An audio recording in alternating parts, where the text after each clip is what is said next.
Nag-detect man sa akin. Ito na itong bulsa. Oh! Tak, man.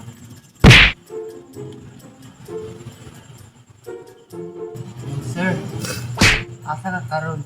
Karon na ako diri sa kwan sa gawas sa Mimbalik kay Minyong gud kayo ano di ay. Naman yung tuyo, sir. Available ka karon? Ay oo, available kung ano dahil sa imong tuyo. Meet up unta ko, sir ba? Busy ka? Oo, free man ko pero ang problema asa kita magkita. Diri sa amo, sa barangay Titipiw-Piw, Biwiw. Ha? Pero nga ko nakadungog ka ng lugar. Hoy, pag sure diha basig. Imo ra kong gibinuang-binuangan. Asa daw ka kadungog ng barangay Pitipiw-Piw?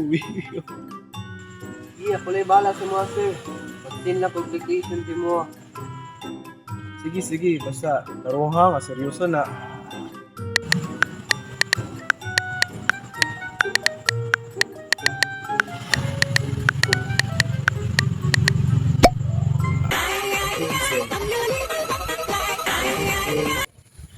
Oh, sige, pabutar ako dra, on the way na ako magkuan lang ko magsakyanan. Right nga sakyanan, pabutar ako.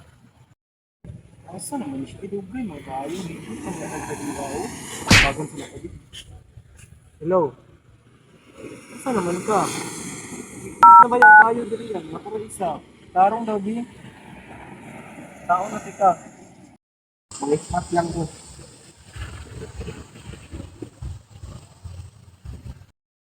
Ay, ikaw na. Ay, oh, nakita ni tika isa. Iwagan ko tika. Nakita ko na magaling. Ano? Sige, ulon lang tika ha. Asa naman kayo? Mas kami ito rin ba? Binibayo. Pre? Yawa, nang ka diri lagi. Isa gibuhat ng diri gabi naman no. Yawa, subuang. Uy, pre, ikaw mo pud na. Unsa man ka diri?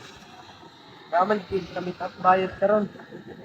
Atay pud kayo bay na ako tamit aprong bay abi mo gunyag bayad ko ba? Ako siyang scam ba? Atay kayo. Mangita na ako asa ni siya si kuan man ni si Aliwang man yung pangalan diri. Kaila ka ni pre? Aliwang, ako nga wala ka country. Ayaw puging na, ikaw na si Barga. Ayaw sa buwang ko eh. Saan sa buwang daw? Kawag mga trip sa mabuwang oy. Ay, puging na po na ikaw ni si Barga. Scammer. Hey, Aliwang. yawa mo kay. Sagip sa buwang. Ay, Ay nga to na to may last na to.